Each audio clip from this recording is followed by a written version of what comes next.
Welcome to Design Domination, where you'll learn to become a better, more business-savvy designer so you can dominate your competition.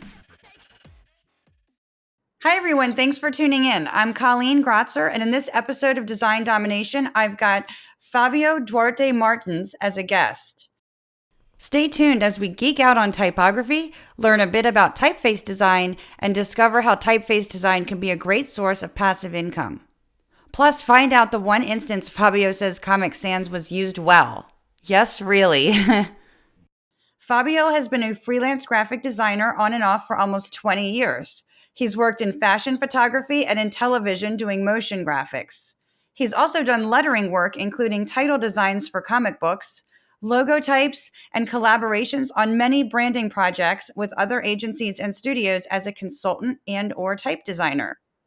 Fabio started selling type 10 years ago when he created Scannerlicker. Writing and lecturing about typography in Portugal, he has released 12 type families on retail and produced another dozen on demand. He can be found at scannerlicker.net. Welcome to the podcast, Fabio. It's great to have you here. Thanks for having me. Hi. First off, I've got to ask, what does Scannerlicker mean? Well, pretty much that. Actually it was a joke because it didn't start it as Scannerlicker. I did start the foundry as Loligo Vulgaris, which was a very complicated name. So at some point I've changed the name and I was looking for names. So there was this project that I did for a theater company that basically I was just scanning everybody's faces. So out of a joke, I get this kind of Liqueur name. That's funny. So it's funny because I came across you and your typeface after finding out about the font that you created called Optician Sans. It was it was a share in a design forum. I went and saw it. I liked it. I looked you up. Okay. And so Optician Sans is based on 10 historical optotype letters that are seen on eye charts. Yes. What are optotype letters, and are they more readable than other types of letters? Oh, it has nothing to do with readability or legibility.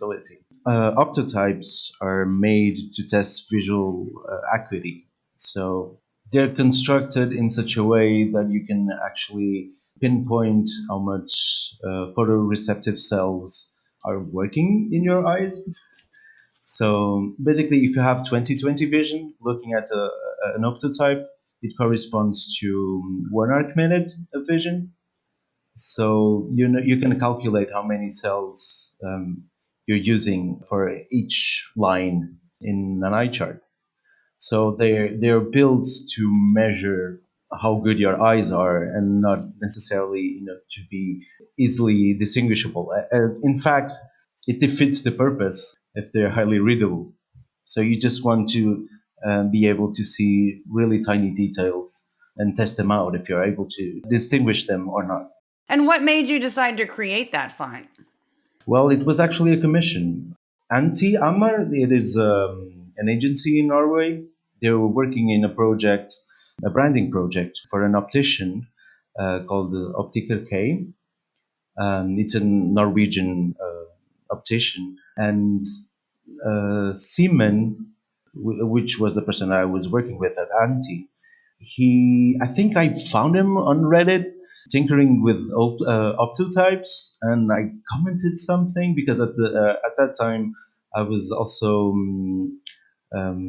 researching about optotypes for class because my students go through some optics, some theory of optics.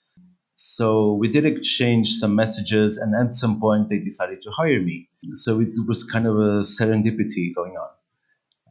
But yeah, it was a commercial project, a commission, or a bespoke typeface for a client, and that's how it ended up, like as a regular commission. So and at some point the client decided to release it for free. So yeah, it's the backstory. Yeah, I noticed on the website for Optician Sans that you mentioned Herman Snellen and Louise Sloan, and that this font was influenced by some work that they had done. Herman Snellen introduced the eye charts that we know, the one with the serifs. And this was in the 1860s. And then Louis Sloan, who's actually American from Baltimore. And Not far from me. there you go. She came up with another set of letters, so the Sloan letters, that ended up being adopted in the 70s by, I think it's the Australian Institute for Vision or something like that. I don't remember precisely. So, and then the contemporary version that we know is actually that logmark chart, that one from the 70s with the Sloan letters. So we're used to the design, and Optician Sense is actually based on the Sloan design. It's not a facsimile of it; it's actually an interpretation of it, but it's inspired by the Sloan letter. And I saw on your website, you said, by definition, legibility is not the same as readability, although Mhm. in practical terms, they are particular focus lenses of the same thing. Can you Yes. explain that a bit? Well, when we're talking about legibility, we're talking about fast letter recognition. But when we're talking about readability, we're actually talking about the environment and how we read in a more complex way. So, for example, I think everybody knows identical twins, right? And at the beginning, usually we have some difficulty telling them apart. Mm-hmm. But as time goes by, the differences are obvious and we're able to recognize them quite instantly. We read sort of in the same way. I know this is kind of a loose allegoric example, but when we're reading, we're not actually looking at text as letter by letter. We're actually reading chunks. We go letter by letter if we need to, if we have some sort of ambiguity or dealing with something new, or if we're starting to read, right, then we're putting letters together and then forming words, but we actually read word by words or big clusters of words. So in this process of reading clusters of words, and the environment it is, how is typesetted, how big is the line height, the line width, these macro typographical concerns are readability concerns, while we're talking about legibility, we're talking about how efficiently can we recognize a given letter or a given letter form as being such. So it's just at two levels. We make this distinction, well, for science purposes, but in the end, it's just reading. Like everything happens at the same time. And when you were talking about we don't read letter by letter, we read in chunks, it reminds me of I've seen some different images where some people are trying to say, okay, if you remove like, every other letter or certain letters and words, and they show a whole paragraph like that, you can still read, Yeah, you can still make out that paragraph and tell what it says. especially if you keep the first and the last letter intact. Interesting. So when it comes to designing typefaces, I mean, there's thousands of typefaces out there. Oh, probably more than thousands. Yeah. Yeah, true. So, and I realize that some of your work is commissioned. Mhm. So, what would inspire you to design a typeface, or why would a client want to commission someone to design a custom typeface? What kinds of situations? Well, we can recognize people by their voice, or by the haircut, or by the way they walk. I mean, and it's the same with typefaces. As long as we need voices and we need faces and we need variety on them, we need typefaces. Every typeface has their own tone, or their own emotional tone or subjective tone. Sure. And the goal when we're choosing typefaces or when we are designing them is to actually use that tone as an amplification of what we're trying to say. It's like we're hypnotists and we just want in a very silent way to induce people while reading to the right context or the right tone. So that's why we choose different typefaces. There's this idea, especially from Vignelli, Massimo Vignelli, that you can go around with 10 typefaces or something like that. And I find this a little bit lazy, with all due respect. I find this a little bit lazy because I think we just want the recipe. We just want the way of doing things the easy way. I think when you're doing something or typesetting a book and you want to respect that author and you don't want to scream something, that you just want to induce a little bit of that tone, I think it's important to be careful with it. And when you're doing a typeface, you have a brief and you have that emotional brief also. And you're trying to get that vibe, basically. Yeah, right, right. Now, I also read on your site that you have a beef with Helvetica. Yes. I guess Apple said it was one of the most legible typefaces, and you Oh my disagree God, with no. No, not at all. that? Not at all. That's a marketing bluff. Mhm.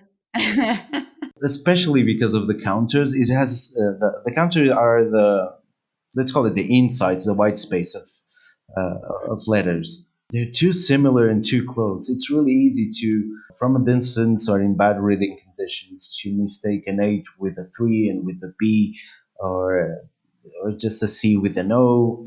But my beef is not just that. My beef is, I think that Helvetica has been like overused, and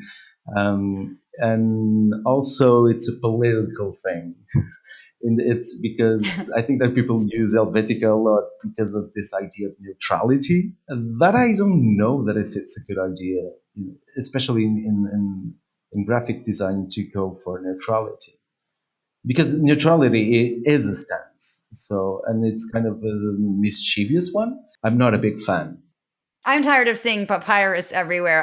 In one of my podcast episodes, I said, "Leave it in Egypt where it belongs." You know, Well, it's everywhere. it's Yeah. used on like everything. It's everywhere. Well, I'm hoping for the moment that someone has the courage to use Comic Sans in a film. So Oh wow. at least it's not neutral. It's something. It conveys something. And even Papyrus, for example, there's the whole Avatar thing. It works beautifully there. It's in agreement with the whole visual language of the film. So usually the problem with typefaces is their misuse of tone. Well, I mean, let's go back to Comic Sans. It wouldn't be a good idea to do the branding for a lawyer with Comic Sans, right?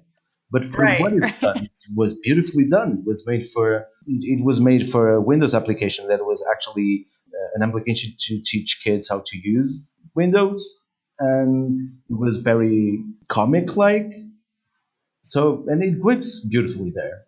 So, props to Vicente Conare. Really nice typeface, and for what it's done, it's beautifully done. I see Trajan used in almost every Oh movie yeah. title. Yeah, that's another overused one. Trajan mostly works because it's based on the Trajan column in Rome.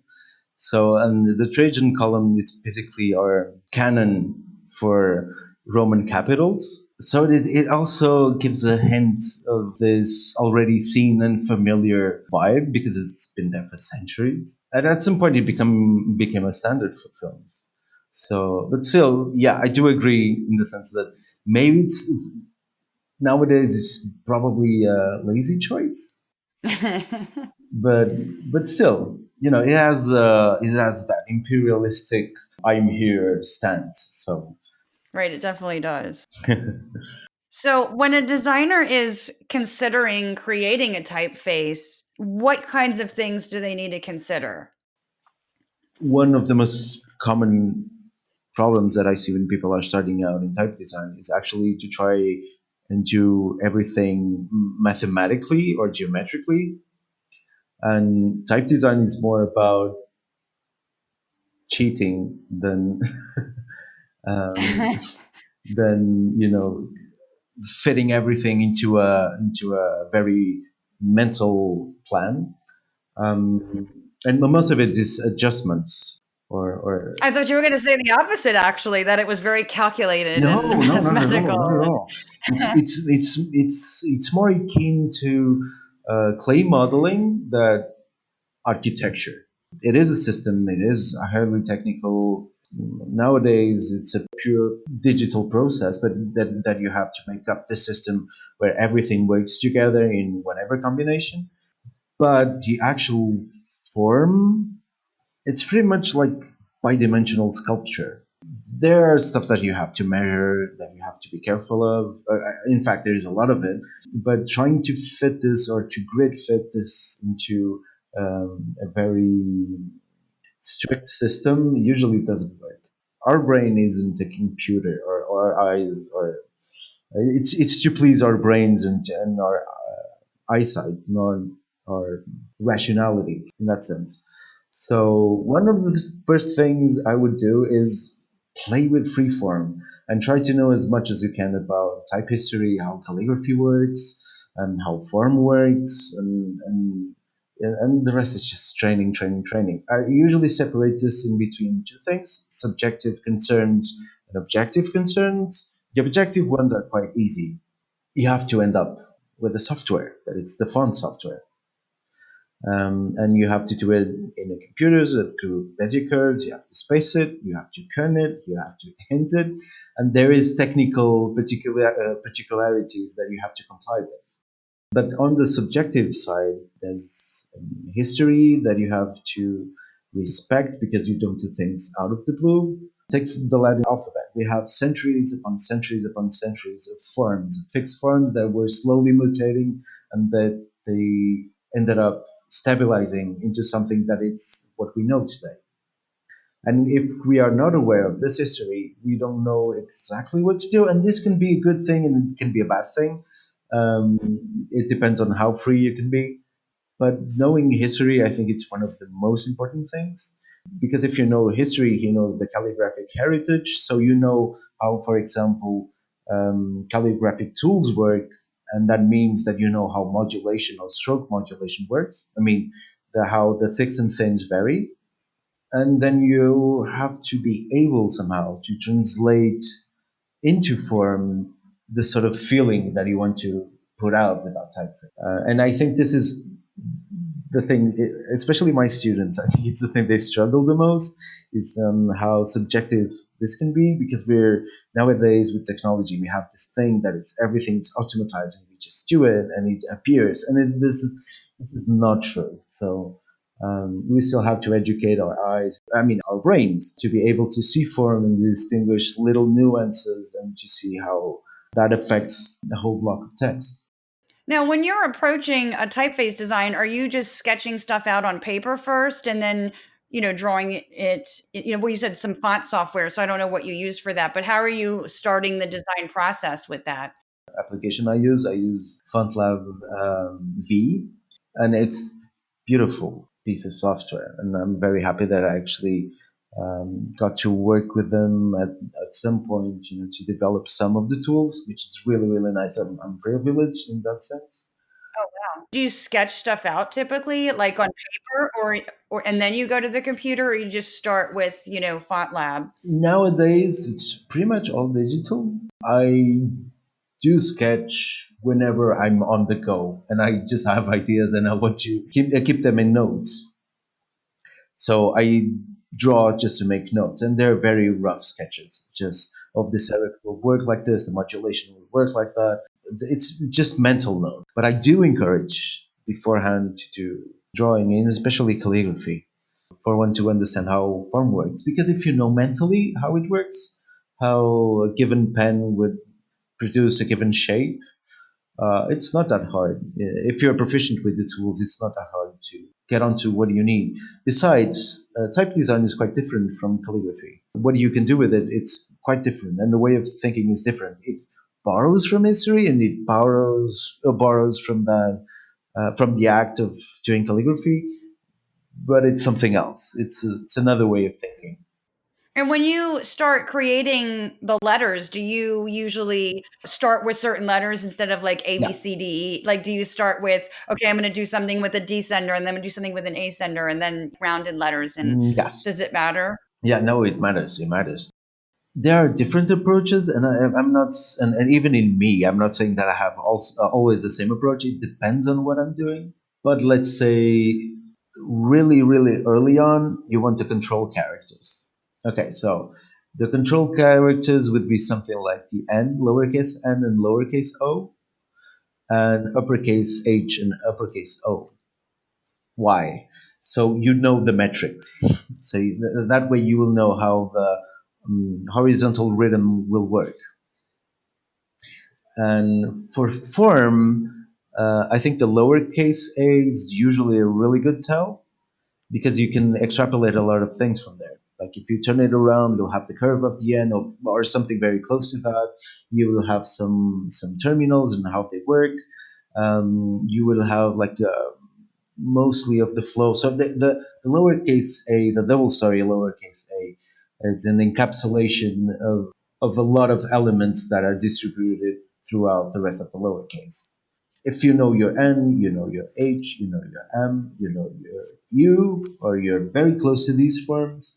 If you know your uppercase H, you know your I, you know your L, you know your E. So you basically these control characters are able you to set a lot of or early on to be aware of certain characteristics of the form or of the letter form overall in the typeface.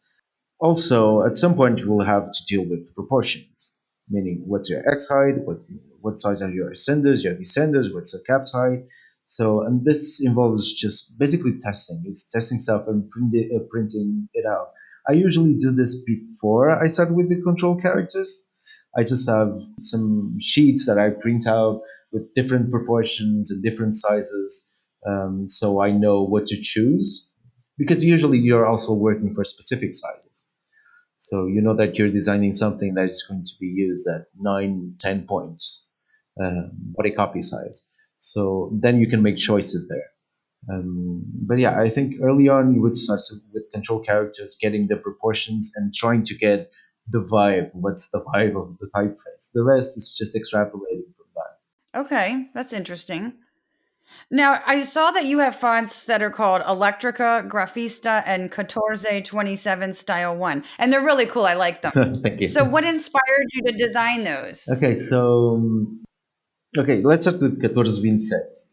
So the 1427 one. Actually, that started as well. I'm from the north of Portugal, and there is a lot of modern lettering that was done with wrought iron. So I was just starting to collect, photos of those things that I would be traveling by. And at some point in my hometown in Spain, there was this door numbers in a house that I was really fond of. And that's actually how I started like the first style of Catorce Vincent. There's other two styles; they're not done. They will be done eventually. So it's part of something bigger. Hmm. So it's sort of an homage of this period in between the 40s and the 60s of architectural lettering applications made in iron. So in northern Portugal. Cool. As for Grafista, Grafista is I don't know for whoever has been in Portugal, they know that tiles everywhere, and there's a lot of variety in these tiles and how you can use it. And Grafista, well, initially it was to be another typeface, but the letters weren't right and they weren't working properly, so it was just there in the drawer, waiting for something. So, and it initially was just this proportional typeface, but it didn't work. It was something else. It didn't work with the tiles. But the idea is thinking that a typeface is not just letters. There's a lot that you can do graphically without drawing letters. So, and hence the idea of the tiles that you could do textures, and have different kinds and different colors. And what I mean with color is the proportion in between black and white, or positive and negative space. The core thing were the tiles. That's why it has only one font. Again, the letters weren't working, and at some point it struck me: if you're doing tiles and everything is square, this is a monospaced font, right? So why wouldn't I just do a monospaced font that would go well with the tiles? So basically, each letter it's half a tile, so you can assemble a combination in between letters and tiles with the typeface. Then Electrica is inspired by two different typefaces in the IBM Electric. It was this. this typewriter that you could change the typeface. They had this. They had these balls with different letters, so you could choose in your typewriter which typeface you're using. And there were two that were really nice, but so I was trying to get the vibe of a typewriter into the screen, which is even though it looks like something that was done for print, it was actually done for screens. So basically, it's this idea of taking those typefaces that I enjoyed in IBM's Electric, being inspired by them, and trying to get that sort of feel to the screen. And that's why you have some weird things in Electric, like for example, like the weights expand from the stroke, and they're not the baselines aren't aligned in that sense. That because when you had a typewriter, you would make something bolder by stroking it harder, right? So the imprint would just spread instead of having a proportional bold the way we do these days. And that, and also the ink traps are not really ink traps; they're just to control the amount of mass in intersections, and sort of in a way also to cheat the hinting rasterizers. No, okay, I'm getting a little bit technical, um, but yeah, basically the ink traps are because its goal is not ink. The ink traps are made, to compensate some optical illusions. So and to also cheat the technology. Yeah. Okay, so what are the ink traps? Sometimes when in typefaces you see at the intersections or well, okay, at the intersections especially, you see that there's a little bit of a dent. So ink traps are made so when you print something and the ink spreads and you want to preserve a given shape, you make an ink trap so the ink penetrates there and stays there. So you can see it especially in typefaces done for very small sizes or for rotating presses like newspaper presses. Or I think the best example is to watch typefaces or to look at typefaces done for phone books, because you will have like really crappy paper and a rotating high-speed rotating press and very small sizes. So you need a typefaces that can handle that. So if you look at them like the digital drawing of them and then see the the printed version, like the digital one seems something very grotesque. I don't know how to explain this with images, but if anyone looks for ink traps, they'll find that how they work. And there's actually ink traps and light traps. In photo composition, it worked the other way around. So because photons will spread, or meaning white is photons and black is the lack of photons. So it means that white space will always penetrate black space. Um, and in photo composition, the typefaces would have to be drawn actually where you wanted to preserve, for example, corners. You would have to exaggerate those corners a little bit out. So it seems that you have that corner. Gotcha. Okay. And have you found that that's been like a good way to get some passive Oh income? yeah, absolutely. Actually, when I started, I wasn't planning on being a full-time type designer. I remember being really scared about it for no absolutely rational reason. But I just gave it a go. I mean, I had the contract with my font sitting for a year because I started doing typefaces because, or I couldn't find what I wanted for specific projects, or because I didn't have the money for it.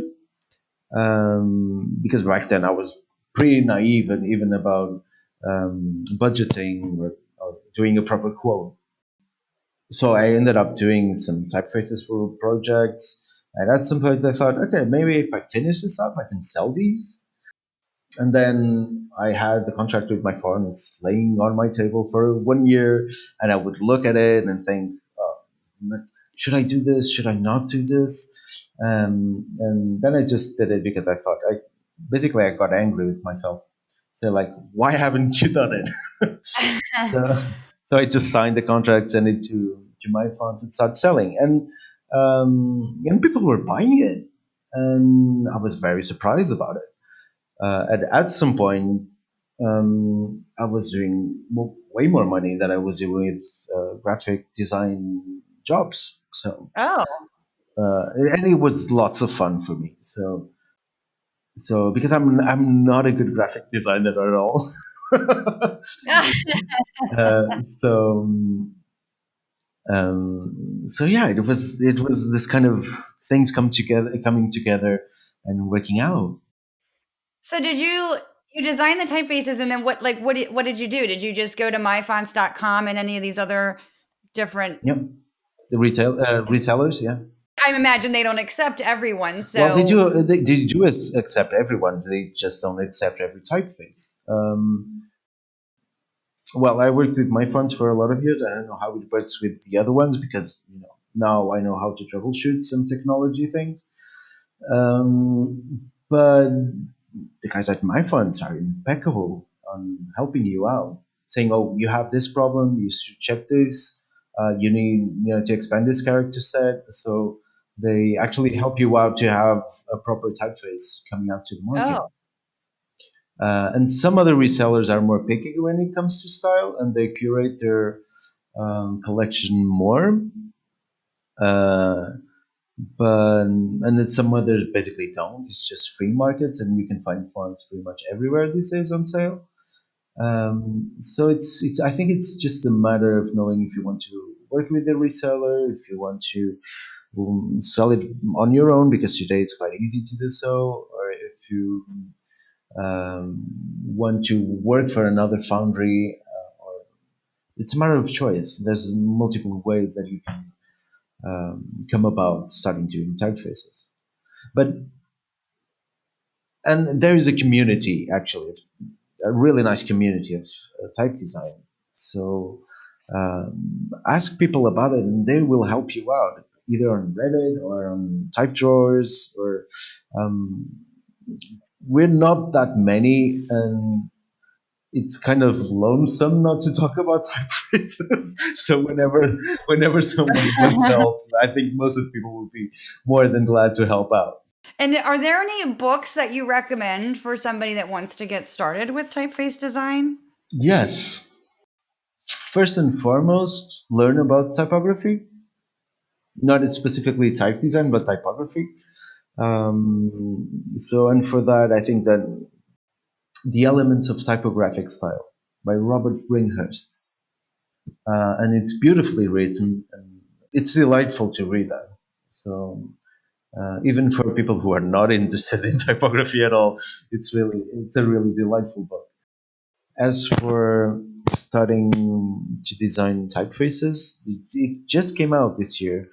The English version of Como Criar Tipografias, that it's from, well, the English version is called How to Create Typefaces from Sketch to Screen.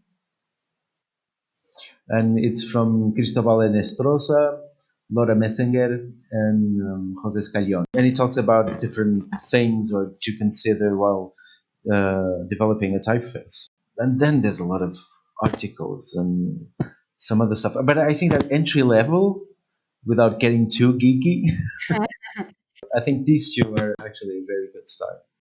Okay. And you have some really helpful articles on your site Thank too. you. Thanks for being on the podcast, Fabio. I appreciate it. You can be found at Hmm. scannerlicker.net. And that's also where they can get some great information about typography. And also, they can see your fonts and purchase them there if they're interested. Well, thank you for having me, and this was fun.